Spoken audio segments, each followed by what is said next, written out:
الحمد للہ وحدہ لا شریک لہ والصلاة والسلام علی من لا نبی بعد اما بعد فاعوذ باللہ من الشیطان الرجیم بسم اللہ الرحمن الرحیم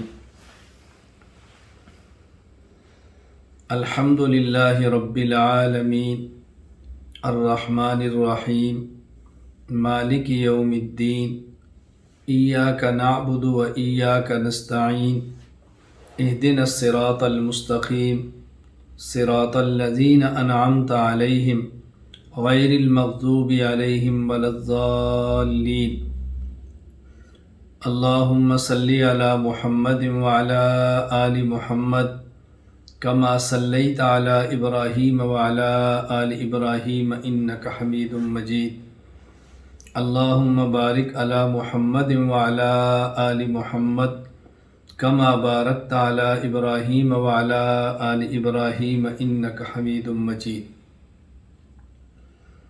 اللہ تعالیٰ کا بہت بڑا انعام، احسان، کرم اور فضل ہے۔ دین کی نسبت سے اللہ تعالیٰ نے ہمیں آپس میں جوڑا ہے۔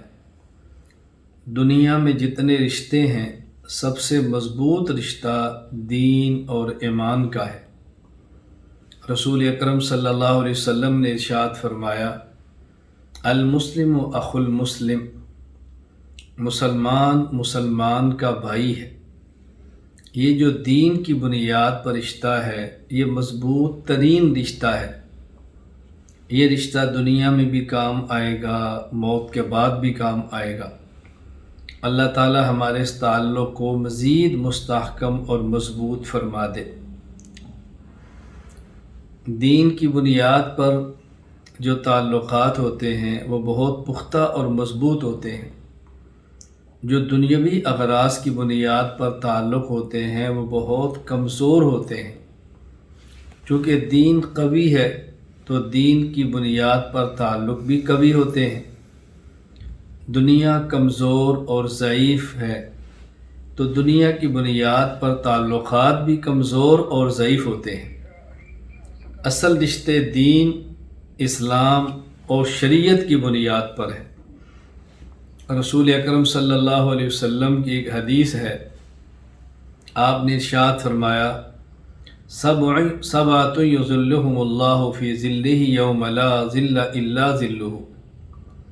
7 قسم کے افراد وہ ہیں کہ جن کو اللہ تعالیٰ قیامت کے دن اپنے عرش کا سایہ نصیب فرمائیں گے، جب اللہ تعالیٰ کے عرش کے علاوہ اور کوئی سایہ نہیں ہوگا۔ ان میں سے رسول اکرم صلی اللہ علیہ وسلم نے تذکرہ فرمایا 2 افراد، رجلان وہ لوگ ہیں کہ جو اللہ کی محبت پر جمع ہوتے ہیں، اجتماع فی اللہ و تفرقا علیہ، اور اللہ کی محبت پر جدا ہوتے ہیں۔ اللہ کے لیے ملتے ہیں، اللہ کے لیے الگ ہوتے ہیں۔ اللہ تعالیٰ مجھے اور آپ کو اس کا مصداق بنا دے۔ ہمارا آج جمع ہونا اللہ کے نام پر ہے، اللہ کی وجہ سے ہے، اللہ کے دین کی وجہ سے ہے۔ اللہ تعالیٰ اس جمع ہونے کو قیامت کے دن اللہ تعالیٰ کے عرش کے سایہ ملنے کا، سایہ نصیب ہونے کا ذریعہ بنا دے۔ یہ اللہ کا بہت بڑا کرم اور اللہ کا بہت بڑا احسان ہوگا۔ جب دین کی بنیاد پر تعلقات بنے تو اس سے فائدہ دین کا اٹھانا چاہیے۔ دنیا کے فوائد تو جو اللہ نے مقدر میں لکھے ہیں مل ہی جائیں گے۔ اگر دین کی بنیاد پر تعلق عالم سے ہے، اس کے علم سے نفع اٹھائیں۔ دین کی بنیاد پر تعلق عورت سے ہے، وہ آپ کی بیوی ہے، جائز نفع حاصل کریں۔ شریعت کی بنیاد پہ تعلق بنتے ہیں تو جس طرح کا تعلق ہے اس طرح کے نفع حاصل کریں۔ آپ حضرات کا تعلق مرکز اہل السنت والجماعت کے ساتھ یہ ایک دینی تعلق ہے، ایک علمی تعلق ہے، ایک اسلامی تعلق ہے۔ دیانتداری کا تقاضا یہ ہے کہ ہم لوگ جو مرکز اہل سنت والجماعت میں ہیں، اساتذہ کرام جو یہاں موجود ہیں، وہ دین کو سمجھانے میں کمی نہ کریں، اور آپ حضرات جو پڑھنے والے ہیں وہ دین کو سمجھنے میں کمی نہ کریں۔ ہر موقع کے مطابق ہدایات دینا یہ اہل مرکز کا کام ہے، اور وقت کے مطابق دی گئی ہدایات پر عمل کرنا یہ طلباء کا کام ہے۔ اس تعلق نے مستحکم اور مضبوط اتنا زیادہ ہونا ہے جتنا ہم میں سے ہر کسی نے اپنی ذمہ داری کا احساس کرنا ہے۔ استاذ کی حیثیت روحانی والد کی ہے، شاگرد کی حیثیت روحانی اولاد کی ہے۔ تو باپ اور بیٹے کا تعلق کتنا مضبوط ہوتا ہے۔ باپ کو چاہیے کہ شفقت اور محبت کا مظاہرہ کرے، اولاد کو چاہیے اپنے والد کی خدمت، اپنے والد کی اطاعت کا مظاہرہ کرے، پھر تعلقات مستحکم اور مضبوط ہوتے ہیں۔ اس چیز کا خیال رکھنا ضروری ہے۔ جس حد تک اساتذہ کرام کے بس میں ہے، اساتذہ کرام لگے ہیں، جس حد تک آپ حضرات کے بس میں ہے آپ بھی لگے ہیں۔ اللہ تعالیٰ اس رشتے کو مستحکم فرمائے، اس رشتے کو مضبوط فرمائے، اور دین حاصل کرنے کا اللہ تعالیٰ اس کو ذریعہ بنائے۔ ہم نے دین حاصل کرنا ہے، دین کا علم حاصل کرنا ہے، تو اس لیے کہ ہماری زندگی شریعت کے مطابق گزرے، ہماری زندگی یوں گزرے کہ جس سے اللہ راضی ہو، اللہ کا رسول صلی اللہ علیہ وسلم راضی ہو۔ جو ہمارے ذمہ حقوق ہیں ہم وہ حقوق ادا کریں۔ ہمارے اللہ کا حق عبادت ہے، ہمارے پیغمبر کا حق اطاعت ہے، مخلوق کا حق خدمت ہے۔ یہ تین چیزیں بنیاد ہیں دین میں۔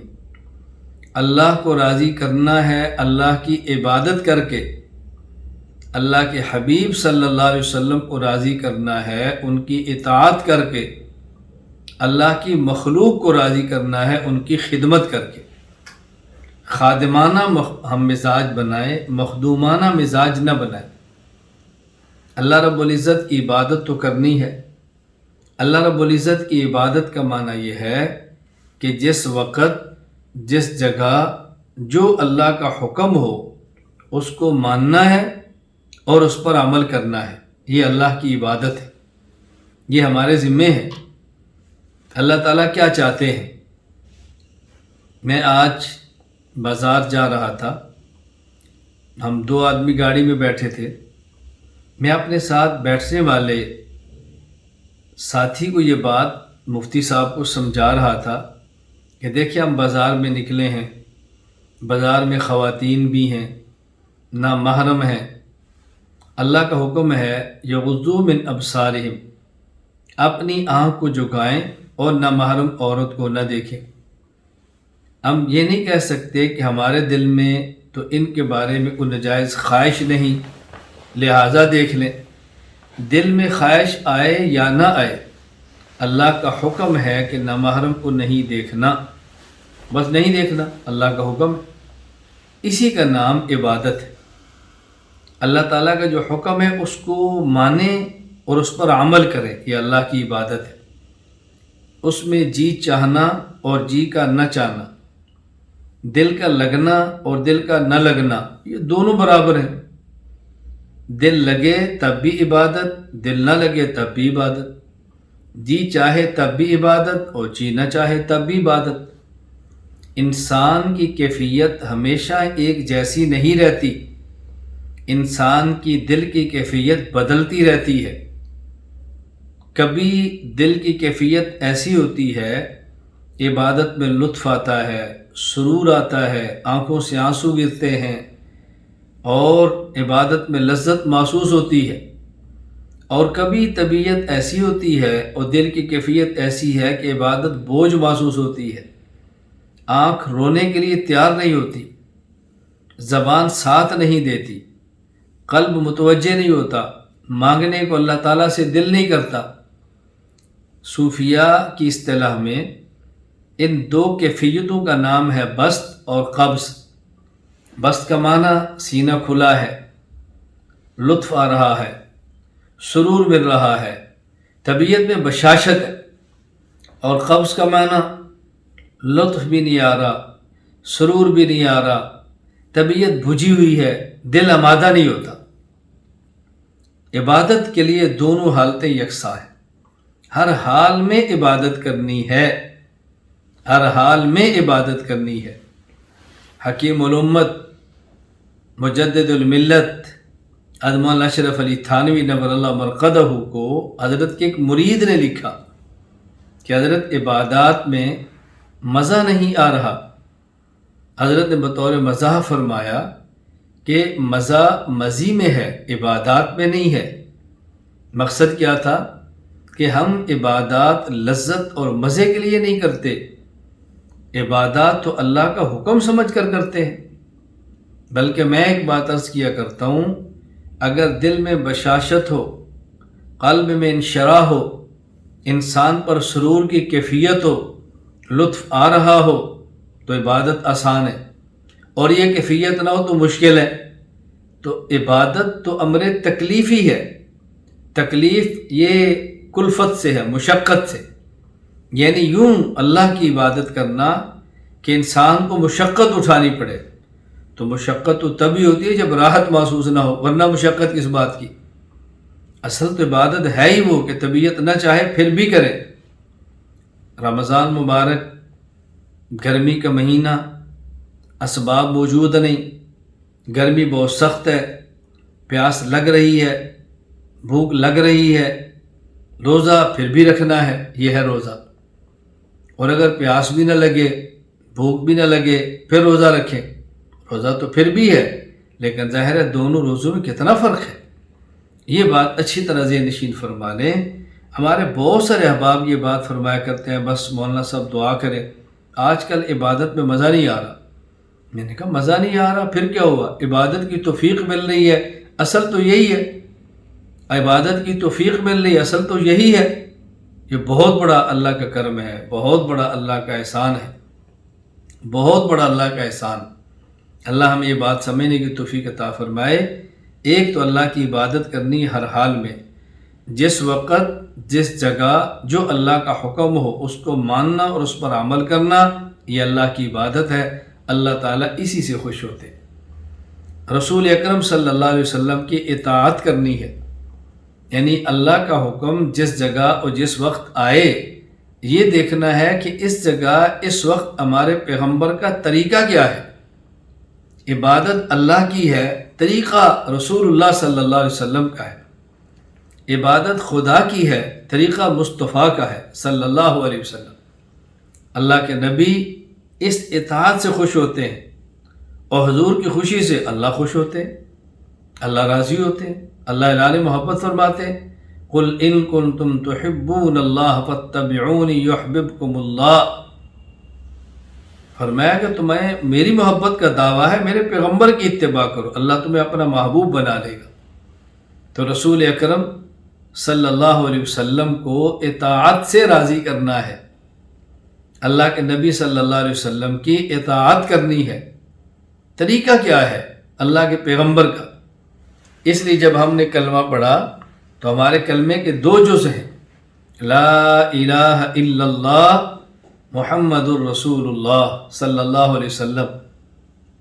دعوت اور تبلیغ کے لیے نکلیں تو وہاں یہ بات سمجھائی جاتی ہے، دعوت دینے والا یہ دعوت دیتا ہے کہ ہم نے کلمہ پڑھا ہے، لا الہ الا اللہ محمد الرسول اللہ صلی اللہ علیہ وسلم۔ اس کلمہ میں اللہ سے وعدہ کیا ہے، اے اللہ تیرے حکموں پر چلیں گے اور تیرے پیغمبر صلی اللہ علیہ وسلم کے تیرے حکموں کو مانیں گے اور تیرے پیغمبر صلی اللہ علیہ وسلم کے طریقوں پر چلیں گے۔ تو لا الہ الا اللہ یہ عبادت خدا، محمد رسول اللہ یہ ہے اطاعت مصطفیٰ۔ تو اللہ کو عبادت سے راضی کرنا ہے، اللہ کے پیغمبر کو اطاعت سے راضی کرنا ہے، اور اللہ کی مخلوق کو خدمت سے راضی کرنا ہے، خادمانہ مزاج۔ اللہ اکبر، خادمانہ مزاج۔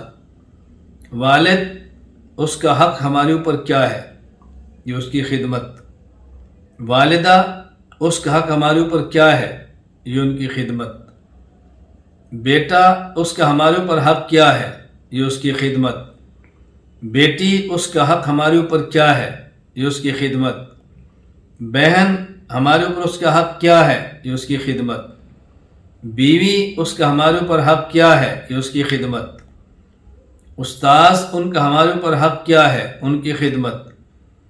اعزہ اقارب رشتہ دار ان کا ہمارے اوپر حق کیا ہے؟ یہ ان کی خدمت۔ یہ خادمانہ مزاج، یہ خادمانہ سوچ، یہ خادمانہ فکر، یہ شریعت ہے۔ جب خادمانہ مزاج بن جائے تو پھر انسان اس بنیاد پہ نہیں سوچتا کہ میں نے کس کس سے اپنا حق وصول کرنا ہے، پھر وہ سوچتا ہے کہ میں نے کس کس کا حق ادا کرنا ہے۔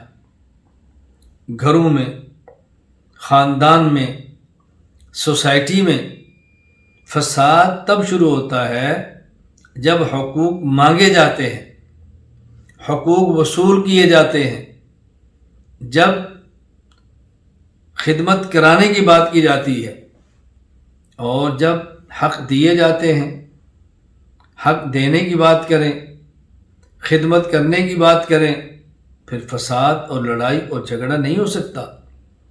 تو ہم اپنا خادمانہ مزاج بنائیں، جو ہمارے ذمہ کسی کا حق ہے ہم ان حقوق کو ادا کریں۔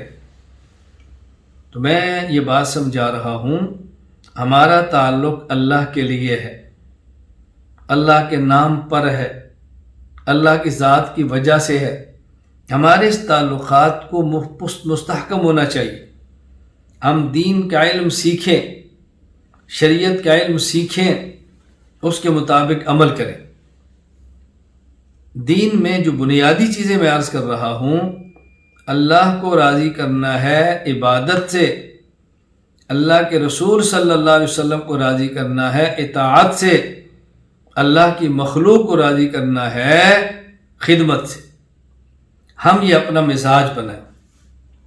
2 سالہ علم دین کورس میں ہم یہ دیکھیں اللہ کا حق کیا ہے، اللہ کی عبادت کیسے کریں، رسول اکرم صلی اللہ علیہ وسلم کی اطاعت کیسے کریں، مخلوق کی خدمت کیسے کریں۔ میں اس کو دوسری طرح سمجھانے لگا ہوں۔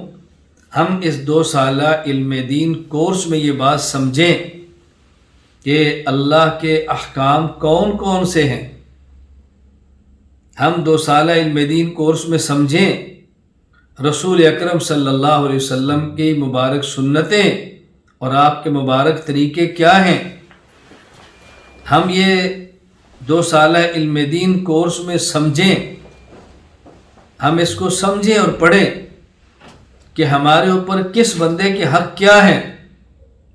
بس لطف آ جائے علم دین کورس کرنے کا، لطف آ جائے پڑھنے کا، لطف آ جائے پڑھانے کا، مزہ آ جائے ہمیں ای مرکز کو چلانے کا۔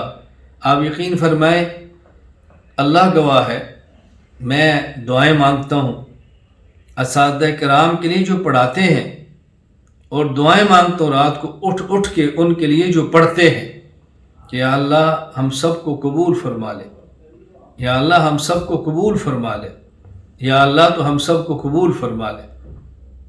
اللہ تعالیٰ آپ کو بھی قبول فرمائے، اللہ تعالیٰ آپ کی برکت سے مجھے بھی قبول فرمائے۔ تو یہ بنیاد ہے ہمارے علم کی، یہ بنیاد ہے ہمارے علم کی۔ ابھی دیکھیں ذی الحج ہمارے سامنے ہے، ماہ ذی الحج مبارک ماہ ہے۔ ہم نے دیکھنا ہے اس موسم کے اعتبار سے عبادت کیا ہے، اس موسم کے اعتبار سے رسول اللہ صلی اللہ علیہ وسلم کی اطاعت کیا ہے، اس موسم کے اعتبار سے مخلوق کے حقوق کیا ہے، ہم نے دیکھنا ہے۔ 9 ذی الحج تک، عشرہ ذی الحج، عشرہ تو کہتے ہیں نا 10 کو تو عید ہے، 9 ذی الحج کے روزے، اللہ اکبر، ہر ایک دن کا اجر 1 سال کے روزوں کے برابر، ہر رات کی عبادت کا اجر لیلۃ القدر کے برابر۔ ہم آج نیت کریں کہ ہم انشاءاللہ اللہ توفیق عطا فرمائے تو روزے رکھیں گے، ورنہ جتنے رکھ سکے رکھیں گے، رات کا قیام کریں گے، جتنا کر سکے کریں گے، 2 رکعت پڑھ لیں، کچھ نہ کریں، عشاء کی نماز پڑھ کے سو جائیں جماعت کے ساتھ، صبح فجر کی نماز پڑھیں تہجد کے ساتھ، فجر کی نماز پڑھیں جماعت کے ساتھ، انشاءاللہ پوری رات عبادت میں لکھی جائے گی۔ 10 ذی الحج، 11 ذی الحج، 12 ذی الحج قربانی کرنی ہے۔ 9 ذی الحج کی فجر سے شروع ہوں، ایام تشریق 5 دن تک وہ چلنے ہیں۔ ہر فرض نماز کے بعد مسافر، مقیم، مرد، عورت تکبیرات تشریق پڑھیں۔ مرد اونچی آواز سے، عورت آہستہ، ایک بار پڑھنا ہے۔ پھر ان دنوں میں قربانی ہے۔ بہترین جانور، اچھے سے اچھا جانور اللہ توفیق عطا فرمائے اونٹ ذبح کرے، اللہ توفیق عطا فرمائے گائے ذبح کرے، بھینس ذبح کرے، اللہ تعالیٰ توفیق عطا فرمائے اچھے سے اچھا بکرا اور دمبا ذبح کرے۔ میں تو اکثر اپنے احباب سے گزارش کیا کرتا ہوں جن کا مجھ سے بہت قریبی تعلق ہے، میں کہتا ہوں اگر آپ کے پاس وسعت ہے تو اونٹ کی قربانی بھی کریں، گائے کی بھی کریں، بکرا چھترے کی بھی کریں، تاکہ تینوں قسمیں قربانی کے اندر آ جائیں۔ میں بحمد اللہ تعالیٰ خود اس کا اہتمام کرتا ہوں، اونٹ میں بھی حصہ ڈالتا ہوں، گائے میں بھی حصہ ڈالتا ہوں، اور کوشش کرتا ہوں کہ بکرے کی بھی قربانی ہو، تاکہ ساری اقسام جو قربانی کی ہیں وہ ادا ہو جائے۔ اللہ تعالیٰ ہمیں توفیق عطا فرمائے سب کو۔ تو آنے والے موسم میں مسائل سیکھیں انشاءاللہ العزیز۔ مسائل قربانی کے عنوان پر تفصیلاً گفتگو میری ہفتہ اور اتوار ان کی رات کو ہوگی، پاکستانی وقت کے مطابق 9 سے 11 بجے، 2 گھنٹے ہفتہ اور 2 گھنٹے اتوار رات کو۔ اس میں ہمارے جو قربانی کے مسائل ہیں، خصوصاً اختلافی مسائل، اس کو انشاءاللہ دلائل کے ساتھ، شرح و بسط کے ساتھ بیان کیا جائے گا تاکہ الجھن باقی نہ رہے۔ خیر، میں نے آپ کی خدمت میں جو بات عرض کی ہے، میں سبق کی طرح اس کو بیان کر رہا ہوں، سبق کی طرح پیش کر رہا ہوں۔ آج کے آپ اس کو سبق سمجھ لیں۔ اللہ تعالیٰ کو عبادت سے راضی کرنا ہے، اللہ کے رسول صلی اللہ علیہ وسلم کو اطاعت سے راضی کرنا ہے، اور اللہ تعالیٰ کی مخلوق کو ان کی خدمت سے راضی کرنا ہے۔ تو ہم نے عابدانہ مزاج بنانا ہے، مطیعانہ مزاج بنانا ہے، خادمانہ مزاج بنانا ہے۔ اللہ تعالیٰ مجھے بھی، اللہ تعالیٰ آپ کو بھی اپنی عبادت کی توفیق عطا فرمائے، اپنے رسول صلی اللہ علیہ وسلم کی اطاعت کی توفیق عطا فرمائے، اپنی مخلوق کی اللہ میں خدمت کی توفیق عطا فرمائے۔ اللہ تعالیٰ مجھ سے بھی راضی ہو جائے، اللہ تعالیٰ آپ سے بھی راضی ہو جائے۔ وآخر دعوانا ان الحمد للہ رب العالمین۔